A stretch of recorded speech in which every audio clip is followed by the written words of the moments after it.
Hello everyone, I'm going to quickly show you how to change your front brake pads on a BMW E90. Here's a new one. My old ones are getting pretty worn, but they are getting unevenly worn. So I'm going to have to change them because the first pad to be worn out will imply the change of the pads. It's pretty simple. I'm not going to change the disc because it's fine. If you had to change it, it's really simple. There's just one screw here and a couple of big screws back there to take off. There, and the other one underneath. They're pretty tough to take off, so my advice would be to turn the wheel, and then with an extender you can undo them a bit easier. Now, first we have two screws to take out. They are in there. Now we can see it here. You have to take off this little cap.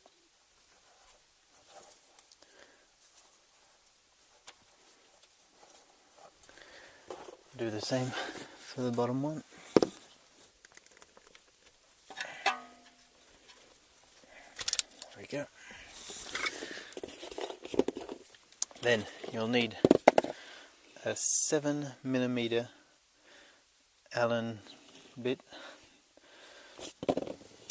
and maybe an extender, so that you can get it from behind the brake fluid hose. For the bottom one you don't need to. You can manage over here. They can be pretty tough. You can hit it a little bit to loosen it, and it makes it easier. Alright, so this one's done.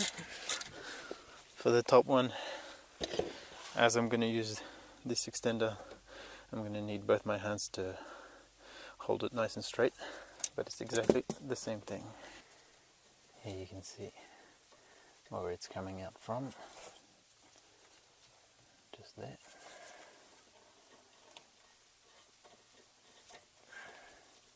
This is a rubber part there. I'm going to change that as well. It didn't cost much, so I bought new ones. You really don't have to do it to change them, but you can if you want to at one stage in the lifetime of the car. When there's no more thread left to bring it out, I use a screwdriver like that, just to bring it out. There we go. I'm going to take it off because I'm going to change these screws as well. If you don't change the screws, you can just leave it like that. That will be enough to take off the brake caliper. I'm going to do the same for the bottom one. And now I'm going to take off this bracket or brace, I don't know how it's called, off, so that this is keeping some pressure against the pads. So to take it off, I just lever it like that and it comes out. If you use both your hands, it won't fly off like that. But make sure you keep this part. It can also be changed, but usually it doesn't really need to. Now I'm going to pull a bit towards me to make the piston go a little bit back in. You can also use a screwdriver to lever in here and make the pads push the piston back in. Just make sure if you're not going to change the disc that you don't scratch it or to damage anything. Usually it comes out fairly easily like that. Here we go. So we can see the pads. The inner pad is a lot more worn than the outer one. So you don't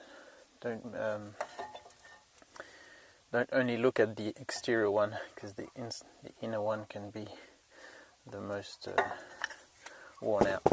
So this one just falls out. This one you can take it off like so. It's sort of plugged into the piston. Actually I'm going to leave this pad in. I'm going to leave it in to help me push back the piston. For that, I'm going to use a C-clamp. Use a C-clamp like so. For me, this is the easiest way to push it back in, and then just wind it up, and you should be able to push it back in without any problem. If you don't have a C-clamp, you can also use a set of big pliers if you have, and ply this back. I've already done it, it works. Just make sure you don't pierce that rubber boot, or else brake dust is going to get in there and it will eventually make the piston leak. Now I can take this one out. I have the sensor, brake sensor here, which was starting to get worn, so it was not going to be a long time before I got a signal on the dash.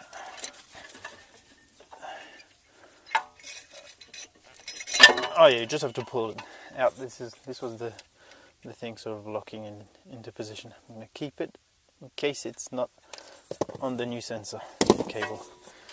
Just look how it came in, went through the hole. I'm going to take it away for now. As I said, I'm going to change these, so I'm taking them out. This rubber little sort of guide, I'm going to just push it back in and take it out. Looks like this. Same thing for both. You really don't have to do this. Huh? This is optional. Leaving this there. Whatever you do, don't let the caliper hang by the brake hose. It can damage it, so may as well avoid that. As I said, I've got all the new parts.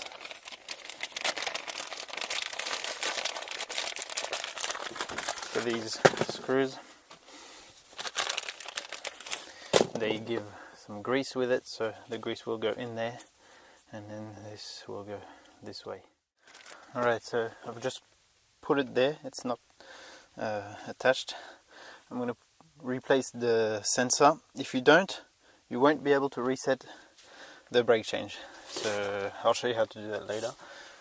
So you have to, once you've taken it out, at least once you've unplugged it, you'll have to change this. It goes back here,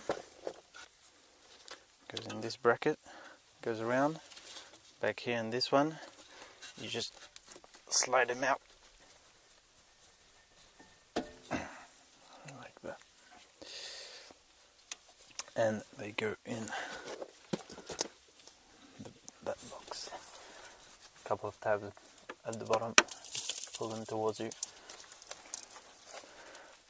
and lift this thing, and here you have two things that can be plugged, so make sure you undo the right one.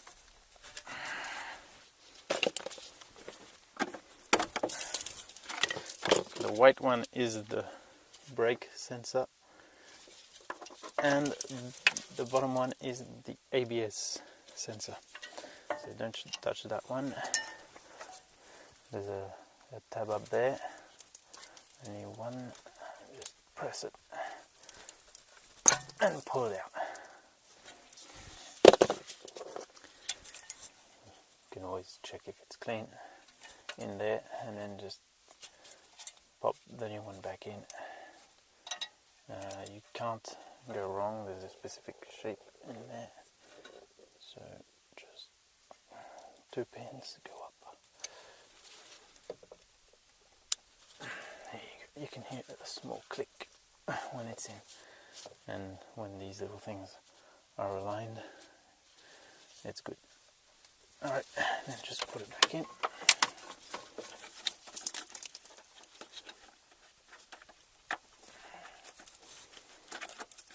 Like that. Close the little box. And just place it back into the braces.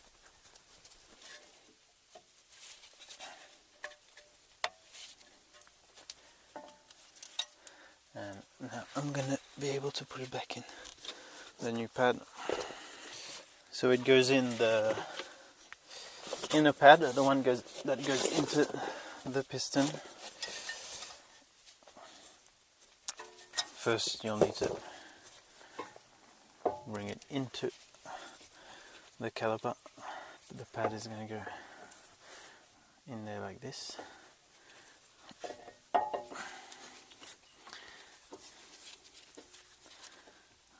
And the sensor will get... So there is the little metal pop I told you about.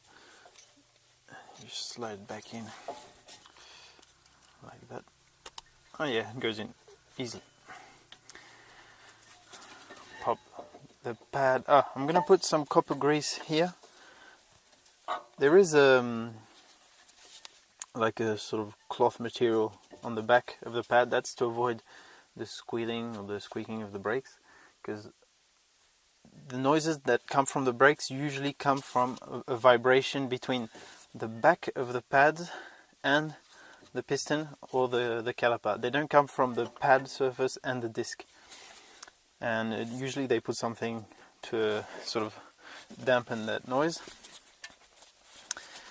I'm going to put on top of that a little bit of grease, copper grease. Only use high temperature grease, so you can use copper grease or ceramic paste or another very high temperature grease. I'm not going to put too much, but if I can avoid any squealing of the brakes, that's fine by me. So I'm going to put a thin layer. Don't need to put too much. And make sure you don't touch the pad with that grease. If you do, use some brake cleaner to remove it. Pop this back in like that. I'm going to do the same thing in there. I'll put some grease there because it's going to be as well in contact with the back of the pad. Sorry, you don't have a good view, but neither do I. You don't have to do this, huh? It's just like something I like doing to avoid any noise, but you might not even have noises, so just a little extra. Put the other pad. You can't get it wrong.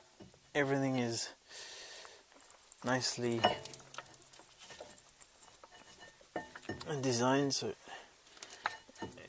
I could have pushed in my piston a little bit more. Yeah, I'm gonna have to push it a little bit more. Now it should fit.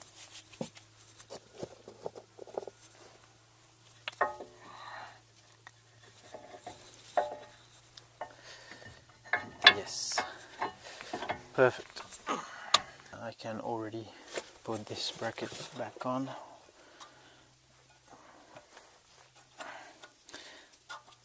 See, these little sort of hook things are going to go into the holes and grab them from inside. So you just make sure you get these outside, not inside. Otherwise you won't have the right pressure. So they go outside and then you push in and towards the pad, like so. And once it's in, it can't come out. Alright, now we're good. I can push these back in and then just screw them back in. Make sure you tighten this very, very well, but don't use any extender and don't overdo it. You'll feel when you're done, because of the shape of the screw, this flat part will just block against the caliper, so you'll know when you'll feel when you're good. As long as you can turn, that means you're not quite there yet. and as soon as it just really stops, give it a bit of pressure and stop there. Don't want to go breaking anything. Alright, don't forget to put these little caps back on. I like to put some brake cleaner on the disc. Eventually I touched it with some grease. Make sure to do both sides. Alright, and on this part, on this side, we're done. I just pressed on the brake pedal. We don't need to turn on the engine for that. A few times until the pedal was firm, so that brought the pads against the disc. See, I can turn it now, but they are into position, we'll say. And now I can check my brake fluid. So it's underneath this cover. Take it off, and I can see it's just on the max. Before I did it, it came down between the max and the, it was halfway down. So that was because of the worn pads, and now it's gone up again. If there was too much, you'll have to take some out with like a small syringe, and if there's not enough, you can put some back in, but there should be, the level should come back to its original spot. Of course, you still have the rear pads that can make that level change a little bit. So last thing to do is going to be to reset the maintenance on the dashboard, and for the bedding period, you're going to want to drive normally. Don't do too heavy brakings at the start. Give it a few hundred kilometers for the pads to adapt to the disc surface, and just to sort of get a little bit worn down. If you hit too hard into the brakes at the start, you may have a glazing effect and lose the efficiency of the braking. So make sure you go easy on them for a few hundred kilometers. If you do only highway or mainly highway, you're going to have to do this for a longer period. If you do like mountain roads or a lot of city, it's going to be quicker to bed in. So now that I've done the reset, the brake change, I'm going to have to reset the maintenance. So to do that, start your engine, press the mileage reset button, bringing it down to 0. Now you can turn the car off. Take out the key. Make sure the door is closed, otherwise it won't work. Putting the key back in. Press it until all the lights come on. Now I'm just going to wait for this to disappear. Now I'm holding the reset button again. Yellow triangle. Alright, it's showing me front pads because it was the next thing to do. So now I can press on the BC button.